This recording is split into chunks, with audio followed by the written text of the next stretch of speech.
Hello friends, मैं हूँ Richa. Friends, आप सभी का बहुत-बहुत स्वागत है आपके अपने इस यूट्यूब चैनल पर। फ्रेंड्स, जैसा कि आप देख रहे हैं स्क्रीन पर, आज हम बात करने वाले हैं फैलासी यानी कि हेत्वाभास। ये इंडियन लॉजिक का जो पार्ट है वो इंडियन लॉजिक का पार्ट 9 है, बट हेत्वाभास का ये पार्ट 2 है। यानी कि एक फैलासी का एक और लेक्चर है जो कि आप इंडियन लॉजिक का पार्ट 8 है उसमें आप देख सकते हैं। तो ये उसी के आगे का सेशन है।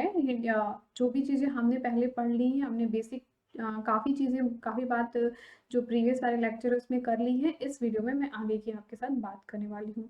तो जैसा कि आपको मैंने बताया था, हेत्वाभास का क्लासिफिकेशन मतलब हेत्वाभास कितने तरीके की होती हैं, तो बेसिकली 5 तरीके की होती हैं। एक है स्वाभिचारा, विरुद्धा, असिद्धा, बाधिता और सत्प्रतिपक्षा। तो इन सबको तो हमने बहुत अच्छे से कवर कर ही लिया, समझ ही लिया। आज बात करने वाले हम लोग साधारणा, असाधारणा, अनुपसंहारी। ये तीन जो है, ये तीनों ही आपके स्वविचारा से रिलेटेड हैं। ठीक है, स्वविचारा जो एक टाइप की फैलासी है, जो कि हमने लास्ट वीडियो में कवर किया था, उसके ये 3 पार्ट हैं। और नेक्स्ट है आपका एक असिद्धा है, उसके भी 3 पार्ट हैं। कौन कौन से? आश्रय सिद्धा, स्वरूप सिद्धा, व्यापकत्व सिद्धा। तो इन तीनों को भी हम कवर करेंगे। इसका मतलब कि ये वाला पोर्शन आपको पार्ट 8 में मिल जाएगा, यानी कि हेत्वाभास का वो पार्ट 1 है, और ये वाला पोर्शन आपको इंडियन लॉजिक के पार्ट 9 यानी हेत्वाभास का पार्ट 2 है, उसमें मिल जाएगा। तो चलिए देखते हैं कि साधारणा क्या है। ये देखिए, साधारणा आपका यहाँ से, पहले हम इस वाले पोर्शन को देखेंगे जो कि स्वाभिचारा है। अच्छा, स्वाभिचारा जो फैलासी मैंने बताई थी, उसमें क्या आपको बताया था कि जो मिडल टर्म है वो कई सारे मेजर टर्म के साथ कनेक्टेड होती है ना, व्यभिचारा, मल्टीपल रिलेशनशिप बताया था। तो बस उस चीज को ध्यान में रखिएगा, और इन तीनों में थोड़ी थोड़ी चीजें और ऐड हो जाएंगी। तो देखते हैं यहाँ पर क्या कहता है जो साधारणा है। साधारणा में कहता है कि it occur when the middle term is too wide in nature. कह रहा है कि जो मिडल टर्म है वो बहुत ही वाइड होती है। As a result it present in both positive instance and negative instance. मतलब आपको एक कुछ मैंने कैरेक्टरिस्टिक्स बताए थे ना मिडल टर्म के, कि मिडल टर्म जो है वो आपकी जो भी माइनर टर्म है उसके जो जब वो प्रेजेंट हो तब वो प्रेजेंट होनी चाहिए, जब पॉजिटिव सेंस में हो तब होना चाहिए, और जब निगेटिव सेंस है तब वहां पर एब्सेंट होना चाहिए। ये दोनों ही चीजें मिडिल टर्म के लिए लागू होती है। बट हुआ क्या यहाँ पर, जो साधारणा फैलासी है उसमें क्या है, जो मिडिल टर्म है वो पॉजिटिव वाले में प्रेजेंट तो है, लेकिन निगेटिव वाले में एब्सेंट नहीं है, निगेटिव वाले में भी प्रेजेंट है। तो जो आपकी फैलासी होगी वो साधारणा फैलासी कहलाएगी। जैसे इसको एक एग्जाम्पल समझ लीजिए, और एग्जाम्पल्स रिपीट होते हैं एग्जाम में भी, सो आप एग्जाम्पल को कॉपी में नोट डाउन भी कर लीजिए। तो एग्जाम्पल क्या है? The hill has fire because it is knowable.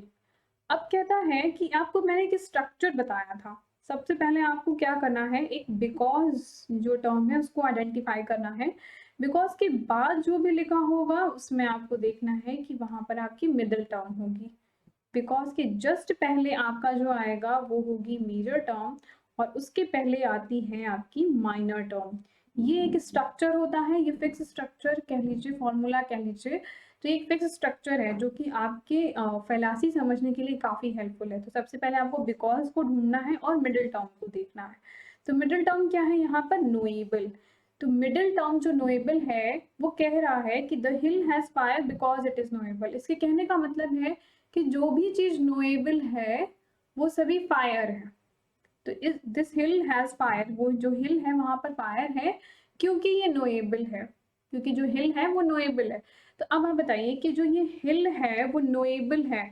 Knowable तो बहुत सारी चीजें होती है ना, मतलब अनगिनत चीजें हैं, सब चीज नोएबल। तो नोएबल जो भी चीज नोएबल होगी, क्या वो सभी चीजें आपकी जो है वहां पर फायर लग जाएगा? ऐसा तो बिल्कुल भी नहीं है। तो यानी कि ये क्या कह रहा है कि जहां पर निगेटिव इंस्टेंस है वहां पर एब्सेंट नहीं है, हर जगह प्रेजेंट है। तो जो आपकी फैलासी होगी वो साधारणा फैलासी होगी। नेक्स्ट है असाधारण। देखिए, ये जो वर्ड है साधारण, इसको आप ऐसे समझ लीजिए कि जो साधारण यानी कि जो बहुत ही सिंपल है, जो कि साधारण है, इतना साधारण है कि हर जगह वो चीज अवेलेबल है। तो साधारण फैलासी। असाधारण का मतलब क्या होता है? जो चीज रेयर हो, जो कहीं शायद कहीं आपको देखने को मिले। नेक्स्ट है असाधारण। असाधारण का मतलब वो चीज़ होती है जो कि बहुत ही रेयर है, जो कि शायद आपको कहीं देखने को मिले, तो उसे असाधारण कहते हैं। सो मिडिल टर्म कैसी है? टू नैरो इन नेचर, मतलब इतनी ज़्यादा रेयर है, as a result present only in the paksha, केवल वो जो है माइनर टर्म में ही आपको दिखाई दे रही है। सिर्फ ऐसी जब मिडिल टर्म होगी तब असाधारण होगा। And neither in sapaksha and nor in vipaksha, यानी कि सपक्षा में भी नहीं है और विपक्षा में भी नहीं दिख रही है, सिर्फ और सिर्फ पक्षा में दिख रही है। देखिए पक्षा के दो पार्ट हैं, ठीक है। यहाँ पर क्या है, एक सपक्षा है, एक विपक्षा। सपक्षा मतलब पॉजिटिव इंस्टेंस, विपक्षा मतलब निगेटिव इंस्टेंस। तो दोनों में ही जब नहीं दिख रही है, सिर्फ पक्षा में ही दिख रही है, तो वहां पे जो आपका फैलासी होगी वो असाधारण फैलासी होगी। समझते हैं इसको। इसमें क्या कहता है एग्जाम्पल में, if one infer hill is fiery because it has smoke as its property। तो यहाँ पर क्या कहता है वर्ड कि जो बिकॉज है उसके बाद वाला हमें देखना है, वो आपका मिडिल टर्म है, उसमें क्या लिखा हुआ है, it has smoke as it is property. तो कह रहा है कि केवल जो प्रॉपर्टी होती है उन्हीं चीजों में फायर लग सकती है। तो जो हिल है वो एक प्रॉपर्टी है, मतलब कुछ जमीन जो अर्थ से रिलेटेड है, यानी कि हिल की बात कर रहा है। तो हिल में कह रहा है कि वहां पर केवल फायर लग सकती है। तो आप ही बताइए कि क्या केवल प्रॉपर्टी में ही फायर लग सकती है? फायर तो कहीं पे भी लग जाती है, जंगल में फायर लग सकती है, सिगरेट में भी फायर होती है, कागज के टुकड़े में भी आग लग सकती है, वुड में आग लग सकती है। तो मतलब कहीं पे भी आग तो कहीं पे भी लग सकती है, तो उसका सिर्फ और सिर्फ पर्टिकुलर प्रॉपर्टी से तो कोई लेना देना नहीं है ना, कि केवल प्रॉपर्टी पे ही आग लगी। तो इट्स टू नैरो, जो आपकी जो मिडिल टर्म है वो बहुत नैरो हो जाती है, तब आपकी जो फैलासी होती है वो होती है असाधारण फैलासी। सो इसमें भी यही एग्जाम्पल रिपीट होते हैं, आप इसे नोट डाउन कर सकते हैं। नेक्स्ट है अनुपसंहारी। अनुपसंहारी का मतलब क्या हुआ? In this case hetu is present where sadhya has to be proved, ठीक है, but there are no similar और dissimilar cases need to show the example. यानी कि कह रहा है कि यहाँ पर आपको ऐसे एग्जाम्पल देखने को मिलेंगे जो बहुत ही पर्टिकुलर होंगे, जहाँ पे डिसिमिलर और सिमिलर टाइप के केस आपको देखने को नहीं मिलेंगे। इन दिस केस हेतु present where sadhya has to be proved. साध्य का मतलब जो होता है मेजर टर्म, तो मिडिल टर्म वहां पे प्रेजेंट है जहां पर मेजर ने अपने आप को प्रूव किया है। Everything is momentary because it is existence. तो ये आपकी हो गई मिडिल टर्म, क्योंकि ये बिकॉज के बाद आ रही है। तो मिडिल टर्म जो है एग्जिस्टेंस, ये एग्जिस्टेंस में है, मतलब एवरीथिंग इज मोमेंट्री, जितनी भी चीजें हैं वो सभी मोमेंट्री है क्योंकि वो एग्जिस्टेंस में है। फिर यहाँ पर बोल रहा है कि जो यहाँ पे एग्जिस्टेंस है, एग्जिस्टेंस का मोमेंट्री से कोई संबंध नहीं हो रहा है, सो इसलिए इसको अनुपसंहारी बोलेंगे। ठीक है, तो अभी तक हमने स्वविचारा के ये तीनों पार्ट कर लिए, साधारणा, असाधारणा और अनुपसंहारी। आज हम बात करने वाले हैं असिद्धा की। तीन फैलासी हैं जो कि आश्रय सिद्धा, स्वरूप सिद्धा और व्यापत्वा सिद्धा। अब आश्रय वर्ड आपने पहले देखा होगा। आश्रय जैसे आश्रम होते हैं ना, तो आश्रम में क्या होता है, जहाँ पे संत वगैरह जो लोग होते हैं वो वहां पे स्टे करते हैं, रुकते हैं। आश्रम यानी कि उनका कोई स्टे, कुछ घर जैसा समझ लीजिए होता है। तो आश्रय सिद्धा क्या बताता है आपको? The reason who subject is unknown, मतलब ऐसा रीजन जिसका जो सब्जेक्ट दिया हुआ है वो सब्जेक्ट अगर आपके लिए अननोन है, मतलब उसका कोई आश्रय ही नहीं है, वो कहीं इस दुनिया में एग्जिस्ट ही नहीं करता, जिसको कि आपने कभी देखा ही ना हो, अगर किसी ऐसे सब्जेक्ट की बात कर रही है, तो वो कैसा हो जाएगा? आपका आश्रय सिद्धा फैलासी हो जाएगी। जैसे इसको और अच्छे समझेंगे एग्जाम्पल के through. Sky flower is a fragrant because it is a lotus. Whichever is lotus is fragrant. अच्छा आप बताइए कि क्या आपने कभी स्काई लोटस देखा? स्काई लोटस आपने कभी नहीं देखा। जब कोई ऐसी चीज, कोई ऐसा सब्जेक्ट, ये समझ में आ रहा है जो स्टार्टिंग में है वो सब्जेक्ट है, तो किसी ऐसे सब्जेक्ट के बारे में बात हो रही है जिसको कि कभी आपने देखा ही ना हो, जिसका कोई आश्रय ही ना हो, जहाँ पे वो कभी इस दुनिया में मतलब एग्जिस्ट ही नहीं करता है, तो वो फैलासी होगी आश्रय सिद्धा फैलासी। जैसे लिखा हो गोल्डन माउंटेन, लिखा हो गोल्डन स्काई, लिखा हो गोल्डन लोटस, लिखा हो कोई ऐसी चीज जो दुनिया में एग्जिस्ट नहीं करती है, वो होगा आपका आश्रय सिद्धा फैलासी, जिसका कोई आश्रय नहीं है। एक एग्जाम्पल और है, यहाँ पे लिखा है sky lotus is a fragrant because it is a lotus similar to one in the pond. अब बात कर रहे हैं यहाँ पर कौन सा सब्जेक्ट की? स्काई लोटस की। तो स्काई लोटस से हमें समझ में आता है कि ऐसी कोई चीज एग्जिस्ट नहीं करती है, इसलिए इसका जो फैलासी होगी वो आश्रय सिद्धा फैलासी होगी। नेक्स्ट आता है आपके पास स्वरूप सिद्धा। स्वरूप सिद्धा का क्या मतलब है? Middle term is real but does not match with the minor term. स्वरूप सिद्धा वो बात करता है जो मतलब जो माइनर टर्म से मैच ही नहीं करी। मिडिल टर्म इज रियल, जो मिडिल टर्म है आपकी, जैसे बिकॉज के बाद वाला जो देखेंगे वो रियल, वो रियलिटी में है तो, लेकिन माइनर टर्म से उसका कोई मैच नहीं है। माइनर टर्म आपको बताया था ना बिकॉज, इसके बाद आने वाला जो होता है वो मिडिल टर्म, यहाँ पर आता है आपकी जो होती है वो मेजर टर्म, और यहाँ पर आता है आपका माइनर टर्म। तो जो माइनर टर्म है यानी कि जो वर्ड है उसका आई से कोई लेना देना नहीं है। वर्ड क्या कह रहा है? Word is a quality because it can be seen from eyes. अच्छा बताइए, कोई वर्ड है, कोई वर्ड का मतलब शब्द हो गए ना, क्या 1 2 3 4 में ये गिनती है, मैं ये वर्ड जो बोल रही हूँ गिनती 1 2 3, ये भी वर्ड हो गया ना। तो ये शब्द क्या, इसको आप देख सकते हैं, आप गिन सकते हैं, 1 2 3 4 जो समान है, कोई भी चीज उसको आप गिन तो लेंगे, लेकिन आप एक को कभी देखा है? एक को तो कभी नहीं देखा। तो इसका कोई स्वरूप नहीं है, एक ऐसा ऑब्जेक्ट जिसका कोई रूप नहीं है, इसका रूप ही नहीं बन सकता। देखिए एक तो था आश्रय, जिसका आश्रय नहीं है, जो एग्जिस्ट नहीं करता इस दुनिया में, ठीक है, स्वरूप। लेकिन एक का आपने देखा तो नहीं ना कभी एक को, ना ही कोई इमेजिनेशन में है कि एक कैसा दिखता होगा, जो भी वर्ड है वो कैसा दिखता होगा, वो तो नहीं पता। तो इसका कोई स्वरूप ही नहीं है, वो आपका स्वरूप सिद्धा होगा। ठीक है। Sound is transitory because it is visible like a pot. अब देखिए यहाँ पर वर्ड जो भी एग्जाम्पल आपको दिख रहे हैं सब देखने वाले से रिलेटेड आ रहे हैं ना, visual like eyes, visual like अ पॉट। तो ऐसे भी समझ सकते हैं आपके स्वरूप, जिसके रूप को नहीं देखा, जिसके रूप को आप नहीं पहचानते। ठीक है, तो sound is transitory because it is visible like a pot, तो ये भी नहीं होगा, माइनर टर्म से इसका कोई भी लेना देना नहीं है। देखिए आप यहाँ पर किसी भी चीज को लेके कंफ्यूज ना होइए, एग्जाम्पल भी आपके एग्जाम में सेम टू सेम आते हैं। सो आप हो सके तो एग्जाम्पल को अपने जो भी आप टॉपिक है उसके साथ लिखिए, और एज इट इज उसको 3 4 बार पढ़ेंगे, याद हो जाएंगी चीजें।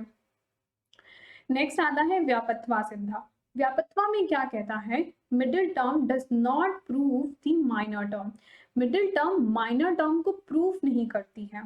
अब पहले देखेंगे बिकॉज, तो ये क्या हो गया आपकी मिडिल टर्म हो गई, ठीक है। द हिल, ये क्या हो गया आपका मेजर, सॉरी माइनर टर्म हो गई, और स्मोक आपकी क्या हो गई मेजर टर्म। ठीक है, ये तो स्ट्रक्चर होता है। अब लिखा क्या है यहाँ पे? The hill has smoke because it has a fire. इस स्टेटमेंट को देख के तो आपको ऐसा लग रहा होगा कि ये सही है, the hill has smoke because it has a fire, इस पे स्मोक है क्योंकि यहाँ पर फायर है। बट एक्चुअल में ये देखिए, ये सेंटेंस आपकी गलत है। इस स्टेटमेंट को कैसे होना चाहिए था? The hill has fire because it has smoke। इसको होना इस तरह चाहिए था, हिल पे फायर है क्योंकि यहाँ पर स्मोक थी इसलिए फायर है। अब एक चीज और है, ये देखिए ये फैलासी आप एक चीज और से पहचान जाएंगे। आपको 3 टर्म मैंने ध्यान रखने के लिए हमेशा बोला है। एक तो हो गई मिडिल, दूसरी हो गई मेजर, और तीसरी हो गई माइनर। इन तीनों को ध्यान में रखना है। जब ये मिडिल टर्म की बात आएगी तो वो क्या होता है आपका स्मोक, मेजर टर्म आपकी क्या होती है फायर, और माइनर टर्म आपकी क्या होती है हिल। ये होना चाहिए था स्ट्रक्चर में, जो होगा वो होना ये था। दिख क्या रहा है कि माइनर हिल दिख रही है, ठीक है, स्मोक जो है वो मेजर दिख रही है, जबकि स्मोक को क्या होना था? स्मोक को तो मिडिल टर्म होना चाहिए था। तो आप यहाँ से भी पहचान जाएंगे, जब इस तरह की चीज हो तो भी आप पहचान सकते हैं। तो व्यापत्वा सिद्ध हो जाएगी कि जो सेंटेंस है उसका मीनिंग अगर अजीब आए तब वहां पर आपका व्यापत्वा सिद्ध हो जाएगा। वैसे इससे भी आप पहचान जाएंगे, मैंने ऐसे ही याद किया था। नेक्स्ट है एक और क्वेश्चन ना, एग्जाम्पल है the red hot iron ball is smoky because it is fiery. अब ये भी देखिए गलत लिखा हुआ है, यहाँ पे क्या होना चाहिए था? The red hot iron ball is fiery because it is smoky. ठीक है, मतलब स्मोक, आप धुआं देखेंगे तब आग की बात करेंगे, रीजन को देखेंगे तब आप कंक्लूजन की बात करेंगे, कंक्लूजन को देख के रीजन की बात नहीं करना है। मतलब आपने फायर को देख के धुएं की बात नहीं करनी है, आपको कंक्लूजन बताना है कि अच्छा वहां पे आग है या नहीं है। ये एक आप निर्णय, एक कंक्लूजन पे पहुंच रहे हैं। तो आपको कैसे पता चलेगा? जब आप धुएं को देखेंगे, जब धुएं को देखेंगे तो बताएंगे ना कि वहां पे आग है कि नहीं है। सो ये चीज भी यहाँ पर उल्टा लिखा हुआ है।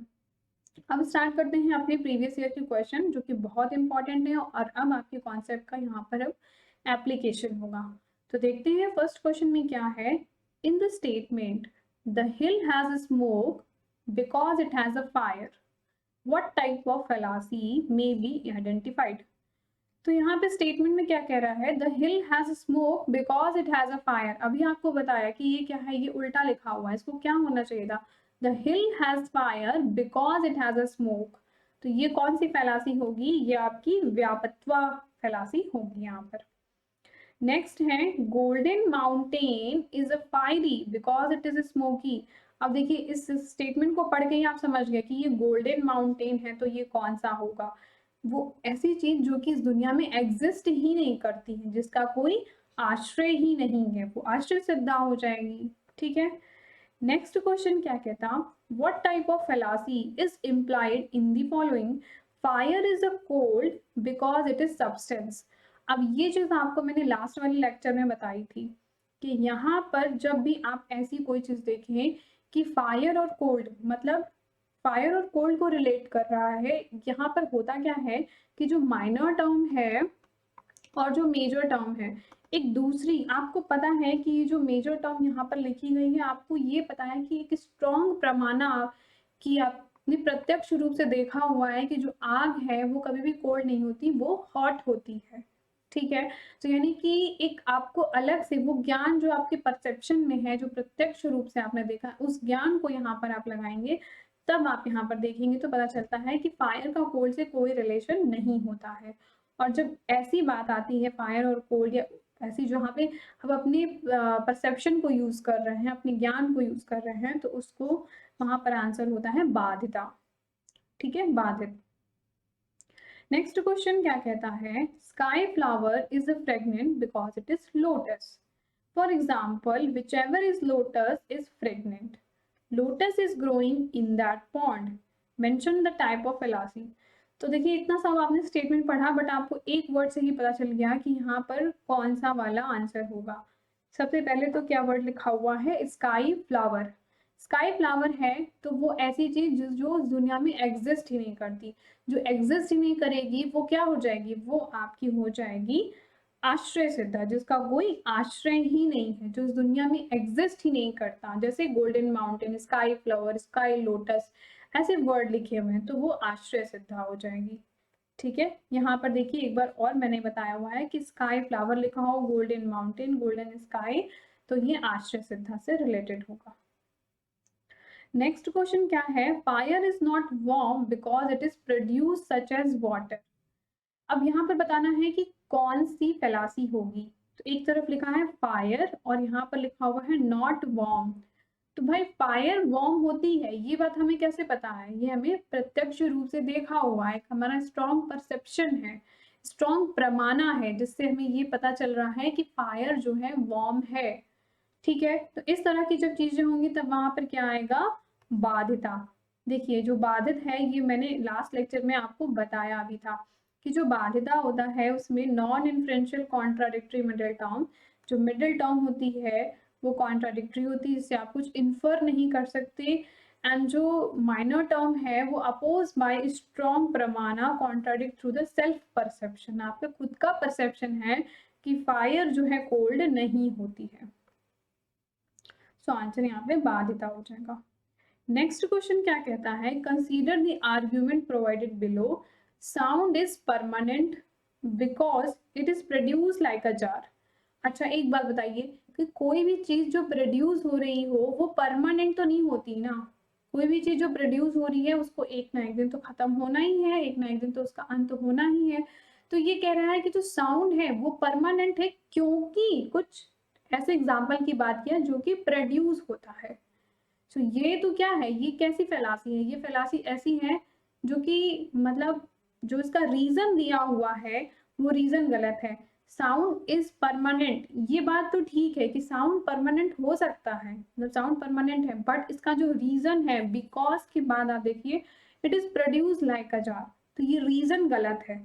तो fallacy is contradict reason, fallacy is wrong assertion, fallacy is irrelevant reason और travel। तो ये कैसा है, जो रीजन है वो टोटल ही कॉन्ट्राडिक्ट है। होना क्या चाहिए था भाई, अगर किसी कोई परमानेंट चीज की बात हो रही है तो परमानेंट तो वो चीज है ना जो प्रोड्यूस नहीं, जो भी चीज प्रोड्यूस हुई, चाहे पेड़ पौधे जीव जंतु कोई भी चीज जो प्रोड्यूस हुई है उसको तो एक ना एक दिन खत्म होना ही है। तो यहाँ पे बात कर रहा है कि जो प्रोड्यूस लाइक अ जार, इसलिए इसका आंसर क्या हो जाएगा, कॉन्ट्राडिक्ट रीजन, विरुद्धा। ठीक है, हिंदी में भी आ सकता है और कॉन्ट्राडिक्टरी मिडिल टर्म ये भी हो सकता है, तो contradict reason. Now next question यहाँ पे क्या कहता है, which of the following condition are necessary for the anumana, यानी कि इन्फ्रेंस के लिए कौन सी चीज होनी चाहिए। तो प्रमाणा में जो कई सारे आपके प्रमाण होते हैं, परसेप्शन, इन्फ्रेंस, ये सारी चीजें होती हैं, तो उसी में से अनुमाना के लिए कौन सी जो है स्टेटमेंट यहाँ पे जरूरत होगी। अनुमाना का मतलब आपको बताया था ना कि अनु मीन्स होता है आफ्टर, अनु का मतलब क्या होता है आफ्टर, और मना का मतलब क्या होता है नॉलेज। तो नॉलेज मतलब जो भी नॉलेज के बाद वाली चीजें आप इन्फर करेंगे, मतलब कुछ लिखा होगा, कुछ पता होगा आपको, तब आप कुछ जो ज्ञान प्राप्त होगा उसकी बात हो रही है। तो यहाँ पे कहना है कि कॉग्निशन ऑफ हेतु, यानी कि cognition of middle term in the पक्षा और माइनर टर्म, कह रहा है कि जो कॉग्निशन है मिडिल टर्म का वो पक्षा में होना चाहिए। यानी कि जैसे अभी आपको बताया था ना कि पक्षा क्या है, हिल, और जो मिडिल टर्म है वो क्या है आपकी धुआं। तो जो स्मोक है और हिल है वो प्रेजेंट होना चाहिए वहां पर, तभी आप कुछ बताएंगे। तो ये बात ठीक कह रहा है, सही है ये स्टेटमेंट। नेक्स्ट स्टेटमेंट क्या कहता है, the relation of invariable concomitance between the middle term and the major term.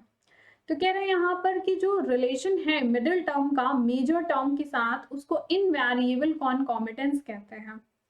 एक बार फिर से आपको बता देती हूँ, जो इनवेरिएबल कॉन्कॉमिटेंस होता है उसे व्याप्ति कहते हैं, और जो रिलेशन होता है उसका यहाँ पर मेजर टर्म प्लस जो आपकी हेतु यानी कि मिडिल टर्म, इन दोनों को जोड़ करके जो बनता है उसको बोलते हैं व्याप्ति।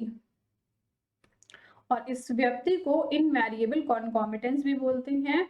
व्यक्ति बताया था आपको विशेष संबंध होता है। तो ये वाला जो है the relation of invariable concomitance between the middle term and the major term, इसको बोलते हैं व्यक्ति, और ये भी सही कह रहा है, चाहे इनवेरिएबल कॉन्कॉमिटेंस कह सकते हैं या फिर व्यक्ति कह सकते हैं। नेक्स्ट ऑप्शन में क्या है, cognition of the major term in the minor term. ये देखिए यहाँ पर कह रहा है कि major term in the minor term, ये बात गलत कह रहा है, ठीक है, ये स्टेटमेंट रॉन्ग है। फिर यहाँ पे कहता है cognition of minor term only, केवल माइनर टर्म का ही कॉग्निशन हो, यानी कि केवल माइनर टर्म का ही ज्ञात हो, ये बात तो गलत है ना। मेजर, माइनर और मिडिल तीनों ही टर्म का नॉलेज होना चाहिए। Cognition of the major term in the minor term ये भी गलत है। सो ये दोनों ही थर्ड और फोर्थ गलत है, फर्स्ट एंड सेकंड सही है, आंसर ए हो जाएगा। नाउ नेक्स्ट क्वेश्चन क्या कहता है, whatever there is a smoke there is a fire, wherever is a smoke there is a fire. कह रहा है कि जहां पे भी स्मोक है वहां पर फायर है, ठीक है। There is a smoke in Verma's chamber, जो वर्मा जी का चैम्बर है वहां पर स्मोक है, तो it must be fire in the Verma's chamber. According to with Indian logic is example, ये किस एग्जाम्पल की बात कर रहा है। यहाँ पर क्या बात हो रही है कि जहां पर स्मोक है वहां पर फायर होगा ही होगा, सिर्फ दो ही चीजों की बात की गई है। देखिए फायर क्या है आपकी, फायर है आपकी मेजर टर्म, ठीक है, और स्मोक क्या है आपका, स्मोक है आपका मिडिल टर्म। तो जो मिडिल टर्म और मेजर टर्म होता है, इन दोनों के कॉम्बिनेशन की बात कर रहा है, वो क्या होता है आपका, अभी आपको बताया था व्याप्ति या इनवेरिएबल कॉन्कॉमिटेंस, ठीक है, इनवेरिएबल रिलेशन, एक विशेष संबंध है इन दोनों के बीच में। सो आई होप कि अभी ये क्लियर हुआ आपको कि यहाँ पर इसका आंसर क्यों आया, क्योंकि यहाँ पे सिर्फ देखिए स्मोक और फायर इसी एग्जाम्पल की बात कर रहा है, तो स्मोक और फायर का रिलेशन व्यक्ति में देखने को मिलता है, सो आंसर व्यक्ति हो जाएगा। नाउ नेक्स्ट क्वेश्चन क्या कहता है, which one of the following fallacies hetu is not uniformly concomitant with the major term.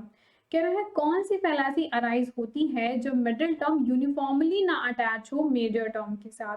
तो बहुत पहले आप याद कीजिए कि आपको सबसे पहला वाला आपको क्या मैंने बताया था, एक होता है जब मिडिल टर्म कई सारे मेजर टर्म के साथ अटैच हो, तो वहां पर आता है क्या, स्वभिचारा।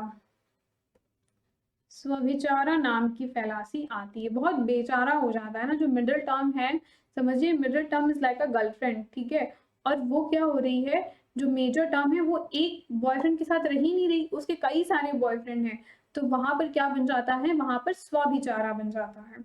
सो इसका आंसर क्या हो जाएगा, स्वभिचारा, यानी कि जो मिडिल टर्म कई सारे मेजर टर्म के साथ अटैच हो तो उसे स्वभिचारा बोलेंगे। नेक्स्ट क्वेश्चन आपके सामने आता है, ये क्या कहता है, consider the argument provided below, sound is impermanent because it is invisible. ठीक है, identify the fallacy involve in the above argument, fallacy of irrelevant reason, wrong assertion, travel reason, contradictory reason.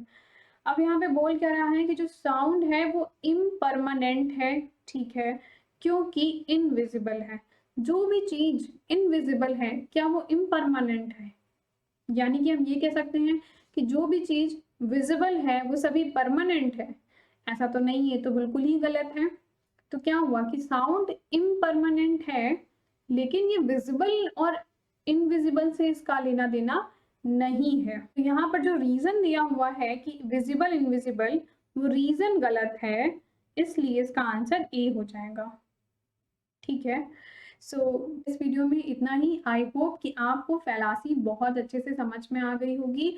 देखिए इसमें जो एग्जाम्पल्स हैं वो सभी example same to same आपके question जो है पेपर में आ जाते हैं। तो आप एग्जाम्पल अच्छे से पढ़ लीजिए, उसको नोट डाउन कर लीजिए, उसको 3-4 बार रिवाइज करेंगी, चीज़ें सभी समझ में आ जाएंगी। और फ्रेंड्स आप जो टेलीग्राम चैनल का ग्रुप है उसे ज्वाइन कर लें, आपके लिए अच्छा होगा, वहाँ पे क्विज़ेस वगैरह मैं प्रोवाइड करती रहती हूँ। सो और फ्रेंड्स आप सभी को बहुत बहुत धन्यवाद, आपके इतने अच्छे अच्छे मुझे कमेंट आते हैं, मुझे बहुत अच्छा लगता है कि आप इतने अच्छे कमेंट करते हैं, मतलब बहुत मुझे मोटिवेट करते हैं। मुझे ऐसा लगता है कि मैं और अच्छे कंटेंट आपके लिए बनाऊं, जिससे कि आपको अपनी पढ़ाई जो है बहुत और इजी लगे और जल्द से जल्द आप अपना एग्ज़ाम क्लियर करें। And all the best.